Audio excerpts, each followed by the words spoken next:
আজকে আমরা যাব রামনগর ফোর্ট দেখতে। যাওয়ার আগে সকালবেলা ব্রেকফাস্ট সেরে নিচ্ছি, যেখানে এখন রয়েছি আমাদের এক পরিচিত বাড়িতে। তিনি আমাদের সকালবেলায় ব্রেকফাস্ট তৈরি করে দিয়েছেন। ব্রেকফাস্টে রয়েছে, দেখিয়ে দিচ্ছি আপনাদেরকে।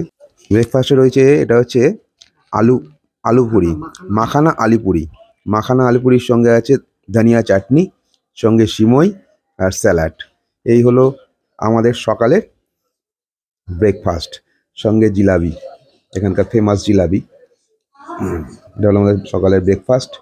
এই খেয়েই আমরা রওনা দেবো রামনগর ফোর্ট দেখতে, ফোর্টের উদ্দেশ্যে। খাওয়া শুরু হয়ে গেছে। কেমন খেতে? দারুণ খেতে।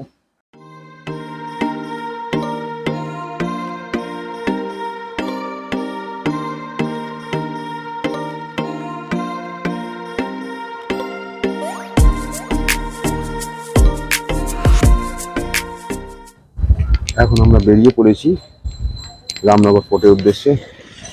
ব্রেকফাস্ট সেরেই অবশ্যই বেরিয়েছি। তো এখান থেকে প্রথমে যাব আমরা লঙ্কা ভিএইচইউ সামনে থেকে আবার অটো ধরে আমরা রামনগর যে ব্রিজ আছে, ব্রিজ পেরিয়ে মানে গঙ্গা পেরিয়ে আমরা ফোর্টে পৌঁছে যাব। চলুন তবে যাওয়া যাক। রাস্তা হলো প্রায় 14 কিলোমিটারের মতো রাস্তা। এখান থেকে আমরা যে ডেস্টিনেশনে রয়েছি সেখান থেকে প্রায় 14 কিলোমিটার। পৌঁছাতে ভালোই টাইম লাগবে।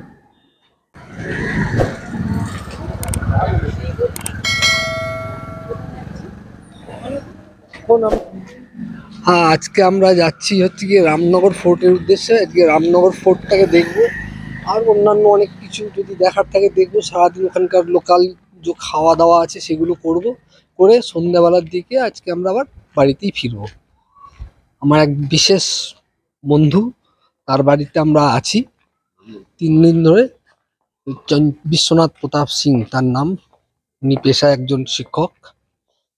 তো আমাদের 2 দিন সময় দিয়েছেন। আজকে উনি অফিসে গেছেন, অফিস এবং বলেছেন যদি কোনো রকম অসুবিধা হয় তাহলে ফোনে কন্ট্যাক্ট করতে সলভ করার চেষ্টা করবেন।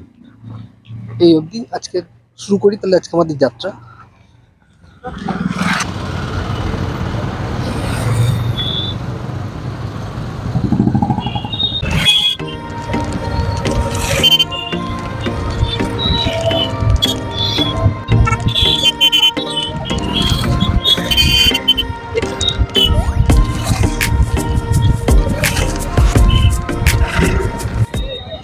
এখন আমরা চলে এসেছি এই ভিএইচইউ অর্থাৎ বারাণসী হিন্দু বিশ্ববিদ্যালয় ঠিক গেটের সামনে।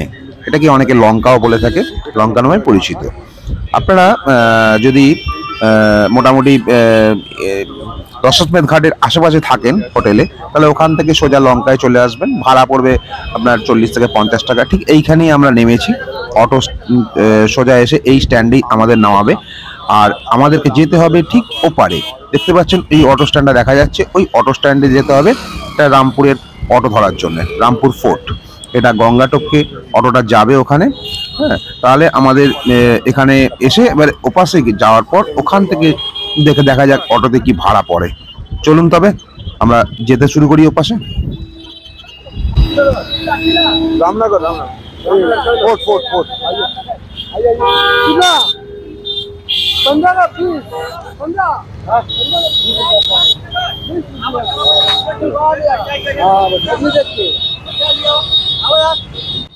অটো আমরা পেয়ে গেছি। এখান থেকে পার হেড পড়বে 20 টাকা ভাড়া। চলুন তবে যাওয়া যাক।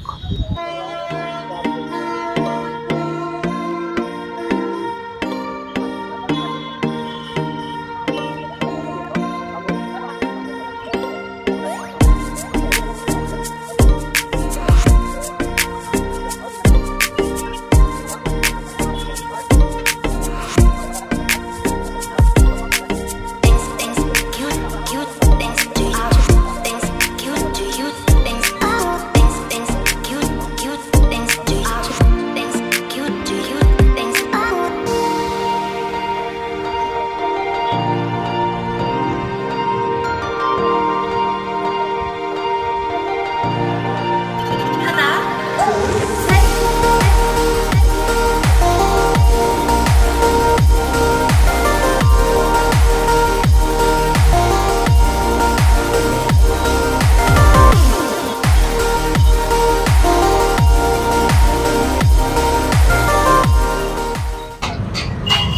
আমরা এখন পৌঁছে গেছি রামপুর ফোর্ট।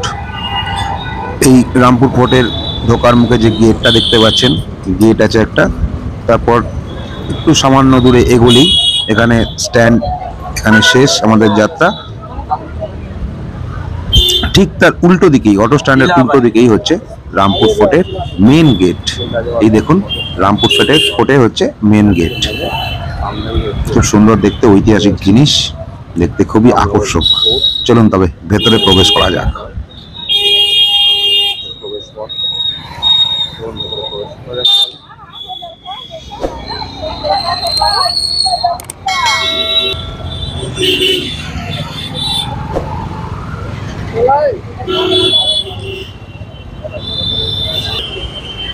आगे बढ़ा लीजिए, गाड़ी आ रहा है। রামনগর দুর্গটি 1750 সালে কাশী নরেশ মহারাজা বলবন্ত সিং দ্বারা নির্মিত হয়েছিল। দুর্গের বাইরের প্রাচীরের শিলালিপিগুলি 17 শতাব্দীর। চলুন তাহলে ভিতরে প্রবেশ করা যাক।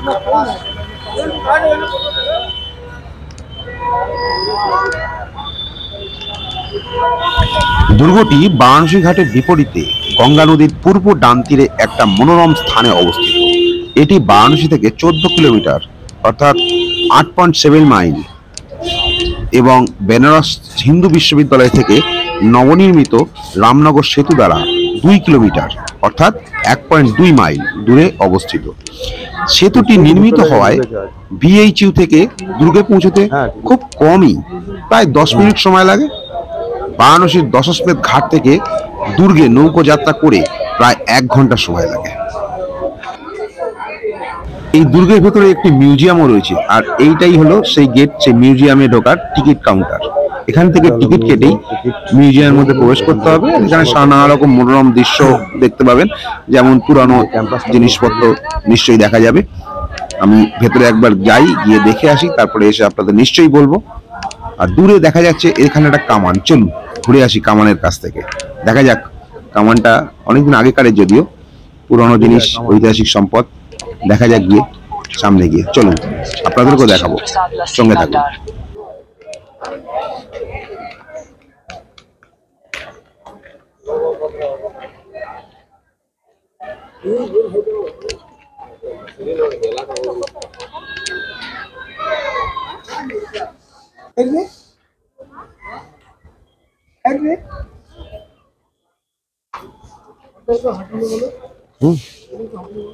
ঠিক আছে।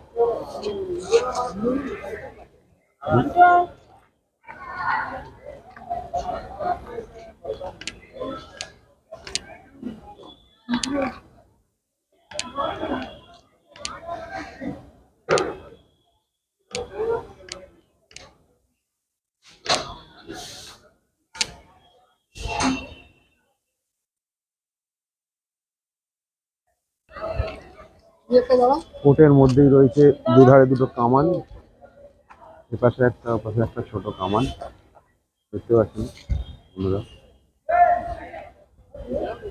কোট অনেক পুরানো, অনেক হিস্ট্রি আছে। এটা আর একটা কামান আছে, ছোট কামান।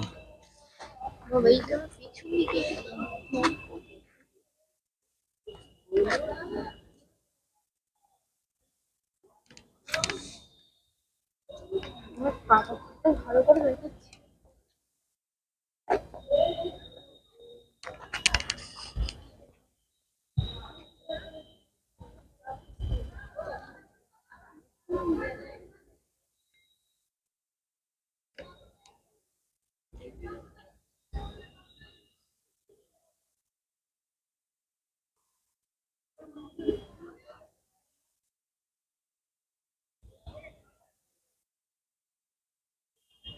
ভবনটি ক্রিম রঙের চুনার বেলে পাথর দিয়ে নির্মিত হয়েছিল। দুর্গটিতে বেদ ব্যাস মন্দির, একটি জাদুঘর এবং রাজার আবাসিক কমপ্লেক্স রয়েছে।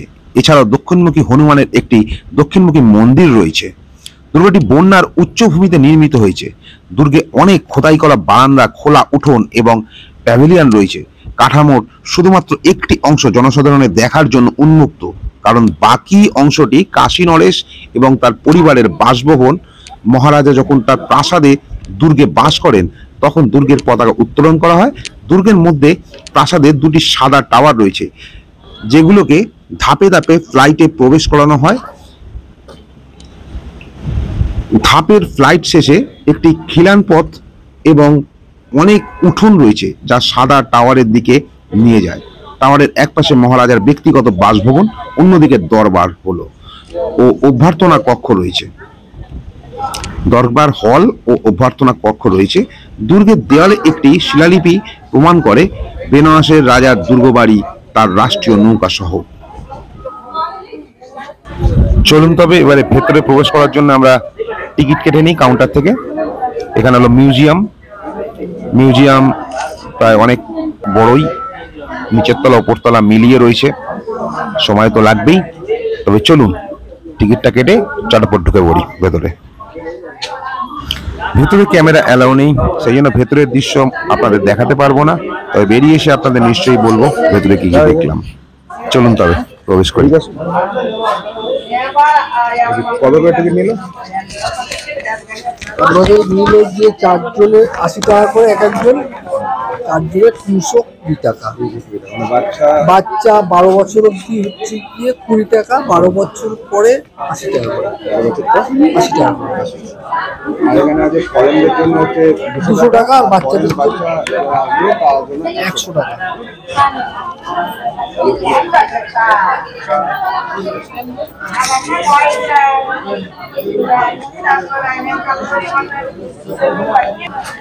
এটা হলো মিউজিয়ামের প্রবেশ পথ।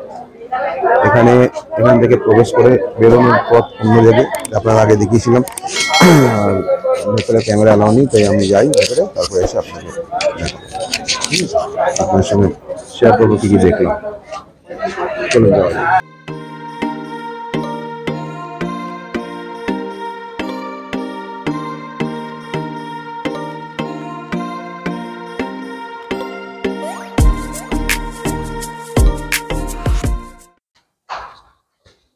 আমরা যাচ্ছি গঙ্গার ঘাটের গলিটা, দেখতেই পাচ্ছেন। বাইরে ঢুকলাম, সামনেই গঙ্গার ঘাট। এই গলিটা দিয়ে যাওয়ার পর গঙ্গাটা পাওয়া যায়। খুব খাড়াই সিঁড়ি, দেখুন আপনারা। সিঁড়ি দেখুন।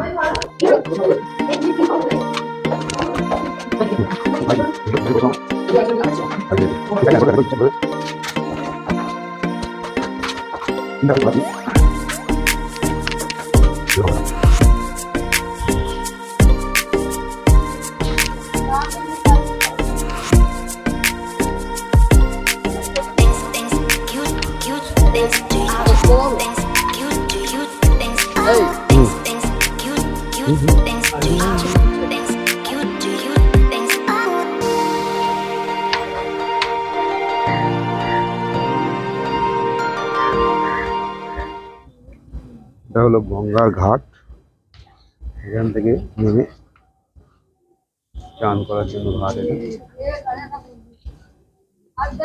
দূরে গঙ্গা।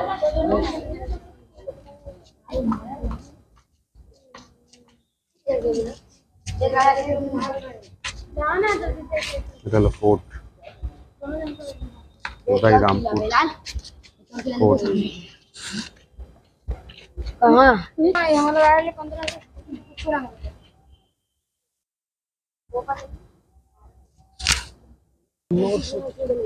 এটা রামনগর ব্রিজ। রামনগর ব্রিজ যেটা পেরিয়ে আমরা ওপার থেকে ওপারে এসেছি ফোর্ট দেখা।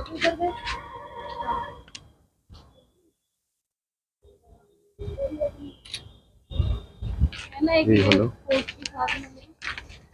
रामनगर फोर्ट।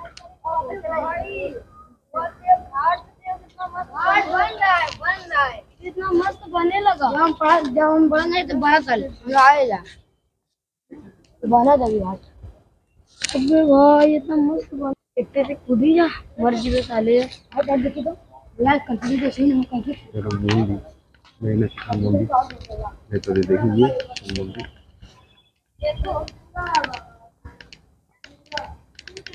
এটা হলো শিব মন্দির।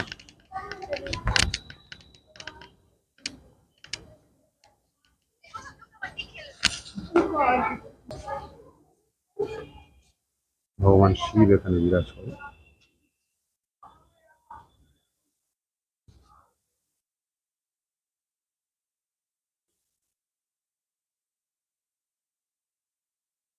অনেক পুরানো এই মন্দির।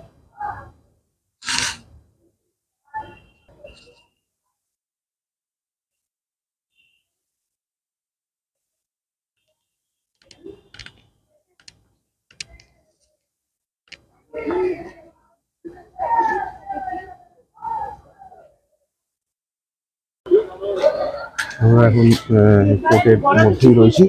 আমরা মিউজিয়ামের মধ্যে যখন গেছিলাম তখন গিয়ে নানা রকমের পুরনো জিনিসপত্র দেখেছি, পুরনো আসবাবপত্র আছে, সঙ্গে ঢাল তরবারি থেকে শুরু করে রাজাদের জামা কাপড়, রানীদের বস্ত্র,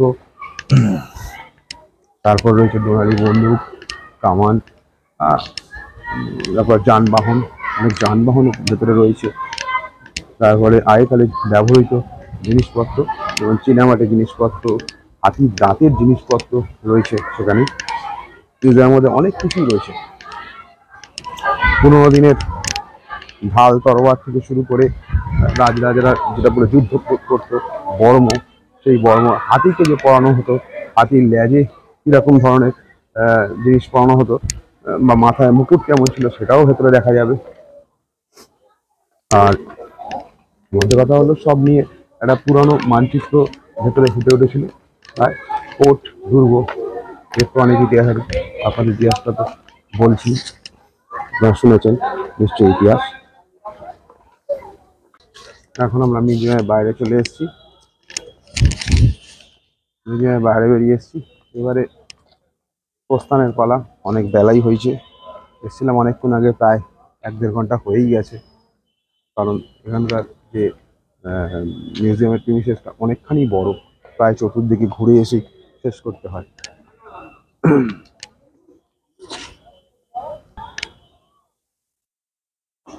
পুরানো আমলের সমস্ত কিছু বাড়ি ঘর সবই রয়েছে এখানে, দেখুন।